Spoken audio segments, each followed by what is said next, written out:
దృశ్యవాదితం చిత్తమాత్మనః చిత్వదర్శనం తత్వదర్శనం.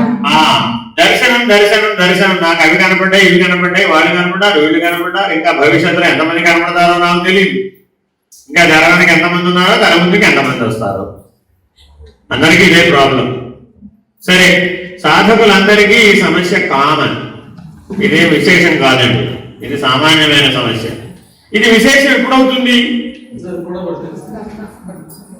అవి నీ వెంబడ పడ్డాయి అనుకున్నావా, నువ్వు వాటి వెంబడ పడ్డాయి అనుకున్నావా అన్నది అక్కడ ప్రశ్న. అవి నీ వెంబడ పడ్డాయి అనుకోండి, వదిలేయడం చాలా సులభం. నువ్వు వాటి వెంబడ పడ్డావు అనుకోండి, ఓ జన్మ పోతుంది. అంతే. అంతే. ఎప్పుడైనా గుర్తుపెట్టుకోండి, ఏదైనా సరే విక్షేపం కలిగింది అనుకోండి, ఏదైనా సరే విక్షేపం కలిగింది అనుకోండి, ఆ విక్షేపం నైమిత్తిక కర్మ వల్ల కలుగుతుంది. విక్షేపం దేని వల్ల కలుగుతుంది? నైమిత్తిక కర్మ వల్ల కలుగుతుంది. అంటే ఒక నిమిత్తం మేరకు అది ఏర్పడదు, లేకపోతే ఏర్పడదు. ఒక నిమిత్తం లేకపోతే అది ఏర్పడదు. ఇప్పుడు మీకు ఎవరైనా సరే యక్షులు, రాక్షసులు, కిన్నెరలు, కింపురుషులు, గంధర్వులు, అర్థమేనండి, ఇలాంటి మహానుభావులు ఎవరైనా కనపడే అవకాశం ఉందా లేదా? సిద్ధులు, చారణులు, విద్యాధరులు, వీళ్ళందరూ సూక్ష్మ శరీరమేనండి. ఇప్పుడు నేను చెప్పిన వాళ్ళంతా సూక్ష్మ శరీరమే. ఇంకా ఉన్నారు కోటి మంది. పిశాచములు, భూత ప్రేత పిశాచ గణములు, ఇవన్నీ సూక్ష్మమే, మొత్తం సూక్ష్మమే. ఇప్పుడు చెప్పిన మాటలన్నీ సూక్ష్మానికి సంబంధించినవే. ఈ మహానుభావులందరూ మీకు కనబడే అవకాశం. ఏమంటే ఇంతమంది కనబడతారా? కనబడతారు. తమో గుణంతో కనుక నువ్వు సాధన చేసినట్లయితే తమోగుణ సూక్ష్మ శరీరాలు కనబడతాయి. రజోగుణంతో కనుక నువ్వు సాధన చేసి సూక్ష్మ శరీరంతో ఉంటే రాజసికమైనటువంటి సూక్ష్మ శరీరాలు కనబడతాయి. అదే సత్వగుణంతో కనుక సూక్ష్మ శరీర సాధన చేస్తే సాత్వికమైనటువంటి వాళ్ళ యొక్క దర్శనాలు కలుగుతాయి. ఎవరు చెప్పారండి? మీరు చెప్తే మేము ఎందుకు నమ్మాలి? భగవద్గీతలో పరమాత్మ చెప్పాడు. ఏం చెప్పాడు? యజంతే సాత్వికా దేవాన్ యక్షరక్షాంసి రాజసా ప్రేతాన్ భూతగణాన్ శాన్యే యజంతే తమసా జనాః. యజంతే అంటే ఆరాధించుట, దర్శించుట, అదేనండి ఆశ్రయించుట. యజనము, యాజనము. యజనము అంటే యజ్ఞం చేయుట, యాజనము అంటే యజ్ఞం చేయించుట. మీరు మీ అంతర్యాగం చేస్తున్నారు. ఇందాక చెప్పారు, సాధన చేయడం అంటే ఏమిటంటే లోపల ఒక యజ్ఞం చేస్తూ ఉంటాం. దానివలన ఈ స్థూల శరీరం, ఈ సాధనలన్నీ చేస్తే స్థూల శరీరం నేను కాదని సూక్ష్మ శరీరంలోకి మన తెలివి ప్రవేశించేస్తుంది. అలా ప్రవేశించేసినప్పుడు మీరు ఏ గుణంతో ప్రవేశిస్తే ఆ గుణానికి సంబంధించినటువంటి సూక్ష్మ శరీరాలు మీకు కనబడడం మొదలుపెడతాయి. అలాంటి సూక్ష్మ దర్శనాలు కలుగుతూ ఉంటాయి. ఎవరు కనబడ్డా కంగారు పడదు. ఫస్ట్ పాయింట్ ఏం చేయాలి? ఎవరు కనబడ్డా కంగారు పడదు. ఎందుకని? ఏం చెప్పాం పొద్దున? ఈ పంచభూతాత్మకమైనటువంటి సృష్టి అంతా కూడా ఈశ్వరుడే. ఈశ్వరుని తప్పను రెండో దానిని కనుక గుర్తించడం మొదలుపెట్టామంటే ఇవన్నీ కనబడతాయి.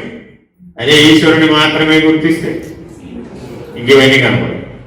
ఎవరు కనపడ్డావో నమస్కారం పెట్టాయా, బాబు నీకు నాకు సంబంధం లేదు, నేను నీకు లేదు, నీకు నాకు అవసరం లేదు, దయచేసి నన్ను వదిలే. ఏం చేయాలి? వాళ్ళని ఎవరన్నా కనపడినవ్వండి, దేవతలు కనపడినవ్వండి, అక్షరాక్షసులు కనపడినవ్వండి, భూత ప్రేత పిశాచ ఎవరన్నా కనపడినవ్వండి, ఓ నమస్కారం పెట్టు. నీకు ఎందుకు వాళ్ళతో తగాలి? ఓ నమస్కారం పెట్టిన ఆయన నన్ను వదిలేసి, నా లక్ష్యం మీరు కాదు, నేను మిమ్మల్ని పిలవలేదు, ఏదో మీ దైవాలు నాకు కనపడ్డారు, ధన్యవాదాలు అని వదిలేయగలుగుతారు. వేడుకోవాలే కానీ పోరాడరాదు. రెండో పాయింట్ కూడా ఉంది అక్కడ.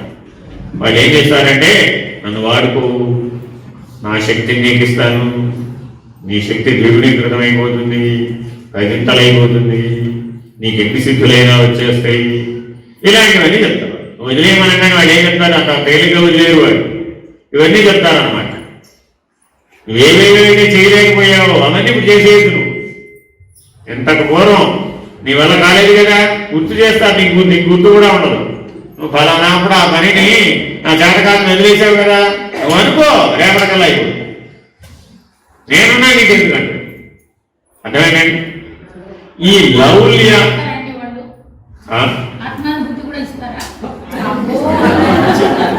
అందుకే చివరి దాకా వినాలి, మధ్యలో ఇలాగైతే ప్రమాదం వస్తుంది. ఈ లౌల్యానికి కనుక నువ్వు లొంగేటట్లయితే వీళ్ళందరూ నేను ఏం చేస్తారండి, నీలో లౌల్యం ఉందా లేదా అని పరీక్షిస్తారు. ఇది మీకు పరీక్షా కాలం. ఈ దర్శనాలు రావడం మొదలైందంటే పరీక్షా కాలం మొదలైందని గుర్తుపెట్టుకోవాలి. నీలో లౌల్యం, లోభత్వం ఉందా లేదా? ఏమో ఎలాగోలా మళ్ళా నేను ఉంటానో లేదో, వచ్చే జన్మకు వస్తానో లేదు, ఏదో వీడేదో చేస్తానంటున్నాడుగా అదేదో వాడేసుకుంటే పోలా అనుకున్నావు అనుకోండి, నువ్వు అనుకుంటే చాలు, వాడిని అడగక్కర్లే, అయిపోతుంది. వచ్చే జన్మకి సిద్ధపడిపోవాల్సింది చేసేది. వీళ్ళలో ఏ ఒక్క గణము యొక్క సహాయాన్ని నువ్వు ఐహికంగా వాడుకుంటే లెటెస్ట్ ట్రై అగైన్ అంతే, ఆ జన్మకిగా స్వరూప జ్ఞానం సాధ్యపడదు, ఆత్మజ్ఞానం సాధ్యపడదు. ఏ దేవతలు, చాలా మంది దేవతలు ఉంటారండి, దేవతా గణాలు కూడా చాలా ఉంటాయి. ఆయా దేవతా గణాలు కూడా కనపడతాయి. కనపడ్డప్పుడు నువ్వు వారికి ఏం చెప్పాలి? అయ్యా మీరు దర్శనించినందుకు ధన్యవాదాలు, నాకు మీరు ఏమీ పని లేదు, మీరు నాకేమి చేసేటటువంటి సహాయం కూడా ఏమీ లేదు. లేదయ్యా బాబు, ఈ సృష్టిలో ఏదైనా చేసేయగలం మేము, మా శక్తి సామర్థ్యాలను తక్కువ అంచనా వేస్తున్నావు, కావాలంటే వాడు అడిగి చూడు, అనుకుని చూడు, అయిపోతుంది అంతే అంటాడు. సరేలే పరీక్షిద్దాం అనుకుని కుంతీదేవిలాగా ఇలాంటి సమస్య కుంతీదేవికి వచ్చిందండి. అందుకే భారతం చదవమంటాం. కుంతీదేవికి ఆయన మహానుభావుడు, ఆవిడ ఏం చేసిందంటే మహానుభావుడైన దూర్వాసుడికి శుశ్రూషలు చేసింది. ఆయన ఏం చేశాడు? ఆవిడని స్థూలాన్ని దాటించాడు. ఆ శుశ్రూష ప్రభావంతో ఏం చేశాడంటే స్థూలాన్ని దాటించాడు. ఒక మంత్రం ఇస్తున్నానమ్మా, ఈ మంత్రాన్ని కనుక అనుసంధానం చేసిన ఒక దేవతని కనుక అనుకున్నామంటే ఆ దేవత ప్రసన్నం అయిపోతాడు, నీకు దర్శనం ఇచ్చేస్తాడు మమ్మల్ని. ఈవిడ బాల్య చాపల్యంతో ఏం చేసింది?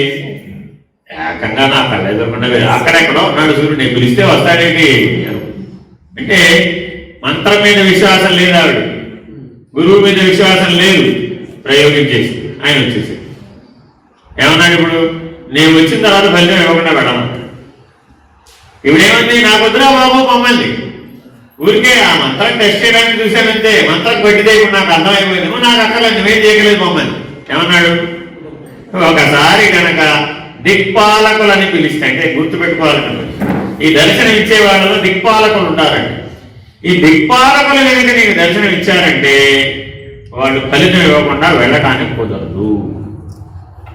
మిగిలిన దేవతలు వద్దంటే పోతారు పాపం. చిన్న చిన్న దేవతలు చాలా మంది అంటారు. వాళ్ళు ఎవరైనా వచ్చారనుకోండి, నమస్కారం కోరా నాయన బాబు, నాకు వచ్చిన బాబు, నీకు నాకు సంబంధం లేదు, నాయన ఏదో ముక్తి మోక్షం అనుకుంటున్నాను. బాగా గుర్తుపెట్టుకోండి, వీళ్ళందరిలో నుంచి విడిపడాలి అంటే ఒక గొప్ప మంత్రం ఉందండి, పరమమైనటువంటి మంత్రం. ఏమిటయ్యా అంటే ముక్తి మోక్షం. నా జీవిత లక్ష్యం మోక్షము, కైవల్యము అనగానే వీళ్ళందరూ అదృశ్యం. ఎందుకని? వాళ్ళెవ్వరూ ఆ కైవల్యాన్ని ఇవ్వలేదు, ఆఖరికి దిక్పాలకులు కూడా ఇవ్వలేదు. అర్థమైందండి? కాకపోతే దిక్పాలకులు లాంటి వాళ్ళు కనుక మీకు గత జన్మ అనుకునే బలంలో గనక వాళ్ళు ఉండి దర్శనాన్ని ఇస్తే గనక వాడు ఫలితాన్ని ఇచ్చి తీరక తప్పదు. ఒకవేళ ఆ ఫలితం బలంగా ఉంటే మాత్రం లెటెస్ట్ ట్రై అగైన్ అనక తప్పదు. అర్థమైందండి? ఇది సూక్ష్మంలో ఉన్నటువంటి అంశాలు. సరే, దీని గురించి ఎంత పెద్దగా విచారణ చేసినా దీని విషయం అంతా ఇంతే. ఇదంతా కూడా దేంతో ముడిపడి ఉంటుందండి? నైమిత్తికమైనటువంటి దాంతో ముడిపడి ఉంటుంది. కాబట్టి మనం నైమిత్తికమైన కర్మాచరణ చేసేటప్పుడు ఇంతకీ కార్తీక పౌర్ణమి నాడు ఏం చేయాలి? స్వరూప జ్ఞానంలో నిలకడెంటుండాలి. కానీ లక్ష బిల్వార్చనం, లేకపోతే కోటి కుంకుమార్చనం, లేకపోతే ఈశ్వరానుగ్రహం ఏమైనా సరే ఆ రోజు నేను ఈశ్వర దర్శనాన్ని పొందాలను స్థూలాన్ని దాని సూక్ష్మంలో ఉన్నటువంటి వాడు ఏ నైమిత్తికమైనటువంటి కర్మైనా చేశారు అంటే తప్పనిసరిగా ఆయా దేవతలు కానీ, ఆయా యక్షరాక్షసులు కానీ, ఆయా భూత ప్రేత పిశాచాలు కానీ మీ నైమిత్తిక కర్మకు ఫలితాన్ని ఇచ్చేస్తారు. కాబట్టి ఎవరైనా సరే మాకు వాళ్ళు వీళ్ళు కనబడుతున్నారన్న వాళ్ళు మాత్రం నైమిత్తిక కర్మ మాత్రం చేయకండి. తొందరపడి విశేష కర్మలు చేయమాకండి, తొందరపడి నైమిత్తిక కర్మలు మాత్రం చేయమాకండి. నిత్య కర్మ మాత్రం చేసుకోండి. మీ రోజువారీ పూజ మీరు చేసుకోవచ్చు. ఏ అపేక్ష లేకుండా జీవించడం నేర్చుకోండి, లౌల్యం లేకుండా జీవించడం నేర్చుకోండి. మా ఆయన ఊరికే చెవిలో రథ పెడుతున్నాడండి, బాబోయ్ వ్యాపారం పడిపోయింది ఎలా అమ్మవారిని అడుగు అయ్యవారిని అడుగు నీకు ఎవరో కనపడుతున్నారంటున్నావు కదా అది అడిగి పెట్టు అన్నారే అన్ని. ఈవిడ పొరపాటున చెవి ఊగి ఆ కనపడ్డవాడిని అడిగింది అనుకోండి, ఈశ్వరానుగ్రహం లెటస్ ట్రై అగైన్. సరే, ఇప్పుడు మనం ఎక్కడ దాకా వచ్చాం? 16 చదవండి మళ్ళా 16.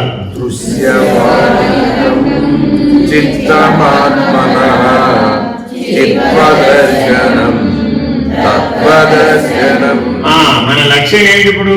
తత్వదర్శనం, చిత్వదర్శనం. అంతేగాని ముందున్నటువంటివి కావు. దృశ్య వస్తువులు అవన్నీ కూడా, అవన్నీ ఏంటండి? దృశ్య వస్తువులు. ఈ దృశ్య వస్తువులన్నింటినీ దేనికి వాడుకోవాలి?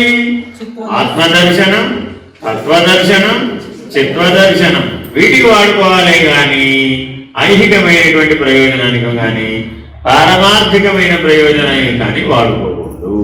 పారమార్థిక ప్రయోజనం అంటే మోక్షం కాదండి, మధ్యలో సూక్ష్మ లోకాలని పారమార్థిక ప్రయోజనం అంటారు అనమాట. అంటే స్వర్గం కావచ్చు, నరకం కావచ్చు, ఇంకా యక్ష లోకాలు చాలా ఉన్నాయి.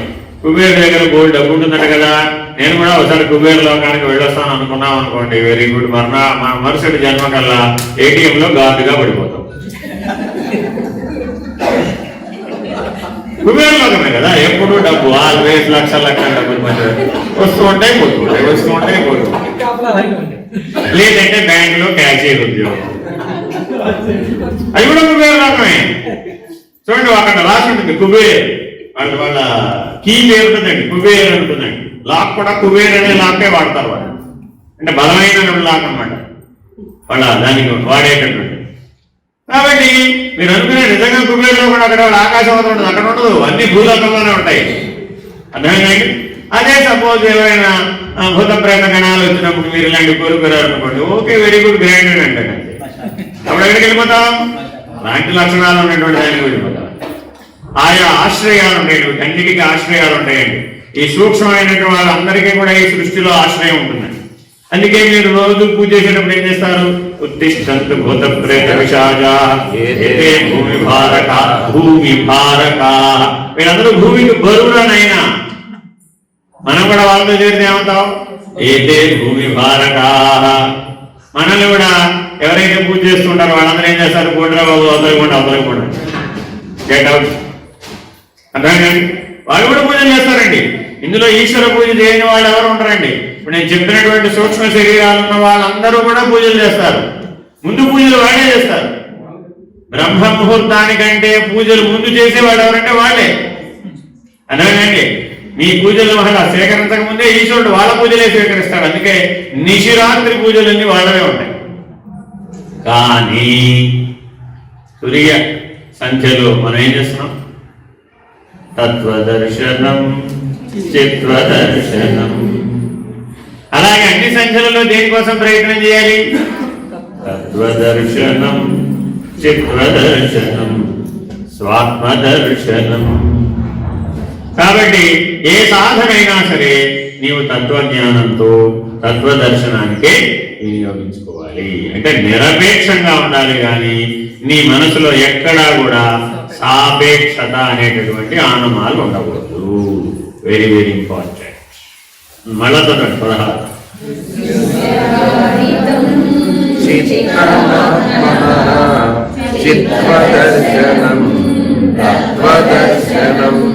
చిత్వదర్శనం అవ్వకుండా తత్వదర్శనం అవుతుందా? చిత్వదర్శనం అవ్వకుండా తత్వదర్శనం అవుతుందా?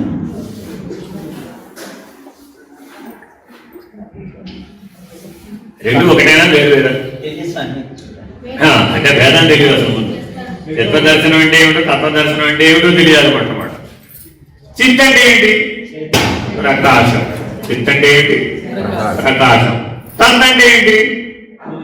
బ్రహ్మం. తత్ అంటే ఏంటి? బ్రహ్మం. సచ్చిదానందములో సత్ బ్రహ్మం, చిత్తు ప్రకాశం, ఆనందం అనుభవం. ఇది గుర్తుపెట్టుకోండి. సత్ అంటే బ్రహ్మం, చిత్ అంటే ప్రకాశం, ఆనందం అంటే అనుభవం. సమిష్టి ఆనందానుభవం. అది ఎటువంటిది? అది సమిష్టి ఆనందానుభవం. అర్థమైందండి? ఇప్పుడు మీరందరూ శ్రీశైలం వచ్చిన తర్వాత ఆనందాన్ని అనుభవించారా, అనుభవించలేదా? అనుభవించారా? ఏ ఆనందం అది? సమిష్టి ఆనందం. అందరూ సమిష్టిగా ఒకే ఆనందాన్ని అనుభవించారా లేదా? కేవలం ఎస్టీ ఆనందం ఉంటే శ్రీనివాస్ గారు ఏమిటో ఇవాళ పులిహార పెడతాడు అనుకుంటే పెట్టాలి అనుకున్నారు ఎవరైనా? అనుకోలేదుగా. ఎందుకంటే దాని మీద దృష్టి లేదు మనకి. సాపేక్షమైనటువంటి నిర్ణయాలు ఏం లేవు. అందుకే ఆయన మెనూ చెప్పద్దని చెప్పారు. ఆయన యాక్చువల్గా ముందు మెనూ చెప్తామన్నాడు. ఈ మెనూనే పెడతానండి, ఆ మెనూనే పెడతానండి అన్నాడు. మెనూ ఎందుకైనా బాబు, సాధకులు వాళ్ళు ఏ మెనూ పెట్టా తింటారు. ఈ మెనూ పెట్టాలి, ఆ మెనూ పెట్టాలి, నియమం ఏం లేదు. చెప్పండి సార్, పోనీ మీరు స్పెసిఫిక్ మెనూ చెప్పండి, అలాగే పెడతానన్నాడు. అలా కూడా చెప్పాడు. నేనేం చెప్పను, నీకేం కాదనేది పెట్టు. ఎందుకని? ఫలానాదే కావాలి అన్నప్పుడు ఏమైపోయావు? సాపేక్షం అయిపోతావు. అప్పుడు తత్వదర్శనానికి అది ఉపయోగపడదు.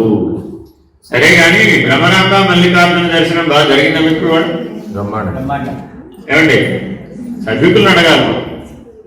భ్రమరాంబ మల్లికార్జున దర్శనం బాగా జరిగిందా? బాగా జరిగిందా? బాగా జరిగిందా? చిత్వదర్శనమా తత్వదర్శనం? ఇది చిత్వదర్శనమే. చిత్వదర్శనమా తత్వదర్శనం?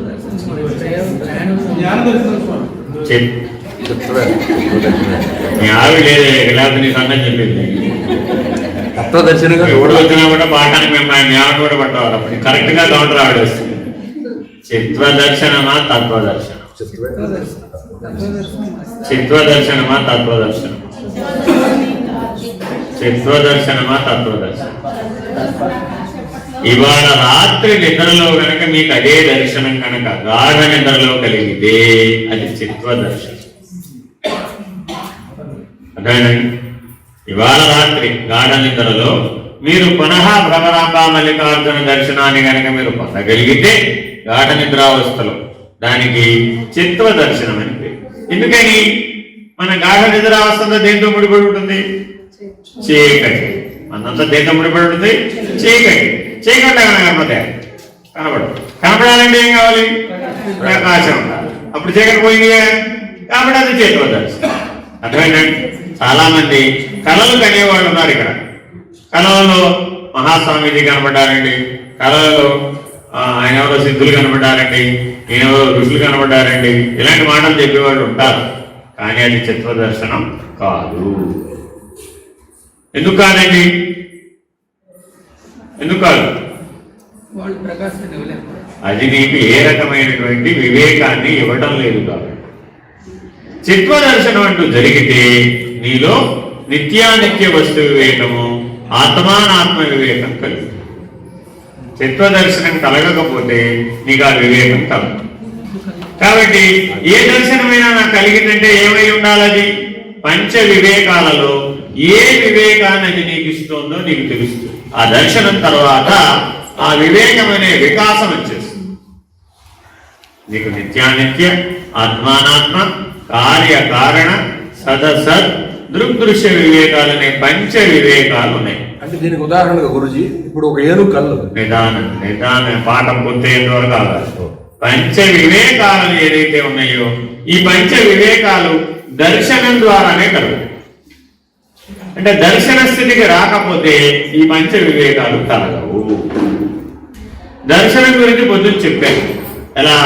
పరా, పశ్యంతి, మధ్యమ, వైఖరి.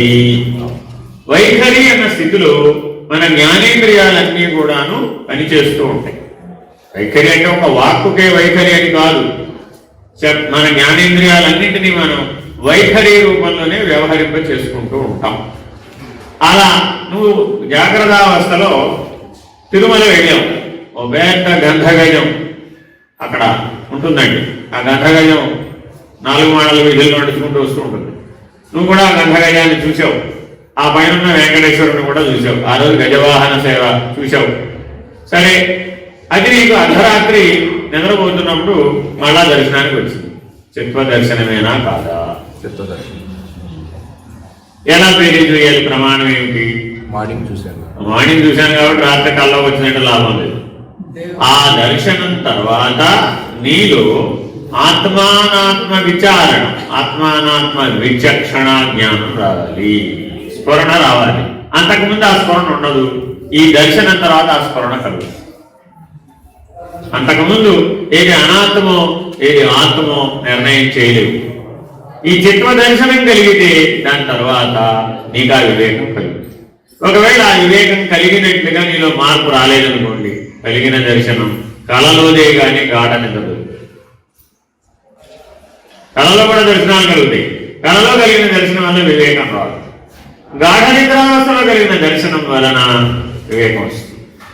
అది చిత్వ దర్శనం అంటే. సరే, ఒకటైపోయింది. తత్వదర్శనం అంటే ఏదైతే మనం తెలుసుకున్నాం దాన్ని తెలుసుకున్న దాన్ని ఆచరణ దీనిలో తత్వదర్శనం అంటే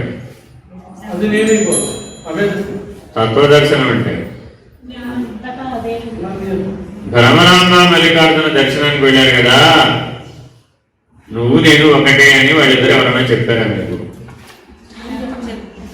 భ్రమరాంబ గారు కానీ మల్లికార్జున స్వామి కానీ అలా చాలా కాలంగా ఎదురు చూస్తున్నానయ్యా నీకోసం, ఎన్నాళ్ళకి వచ్చావు, నువ్వు నేను ఒకటే అని నీకేమైనా స్ఫురింపజేశారా? గురువు చేశాడు, తత్వాన్ని బోధించాడు. అలా నీకు ఎప్పుడైనా అలా స్ఫురణ జరిగిందా? ఎక్కడికైనా నువ్వు వెళ్తే, ఏ క్షేత్రానికి కానీ ఏ ఆశ్రమానికి కానీ వెళ్తే క్షేత్ర అధిష్టానం ఒకటి ఉంటారు. ఎప్పుడు గుర్తుపెట్టుకోండి, క్షేత్ర అధిష్టానం ఉంటారు. ఇందాకేం చెప్పాను? క్షేత్ర పాలకుడు సంగతి చెప్పాను. ఇప్పుడు ఏం చెప్తున్నాను? క్షేత్ర అధిష్టానం, ఒక మూల విరాట్ని అధిష్టానం అంటాం. ఆ క్షేత్ర అధిష్టానం ఉంటుందండి. ఆ అధిష్టానం మెలకువలో సాక్షాత్కరిస్తుంది. అధిష్టానం ఎప్పుడు సాక్షాత్కరిస్తుంది? మెలకువలో సాక్షాత్కరిస్తుంది. సాక్షాత్కరించి నీకు ఒక స్ఫురణనిస్తుంది. ఏమిటయ్యా అంటే, నీవు నేను అభేదం, నీవు నేను అభేదం అనేటటువంటి దర్శనం కనుక నీకు కలిగినట్లయితే దానికి తత్వదర్శనం అని పేరు. దానికి ఏమని పేరండి? తత్వదర్శనం.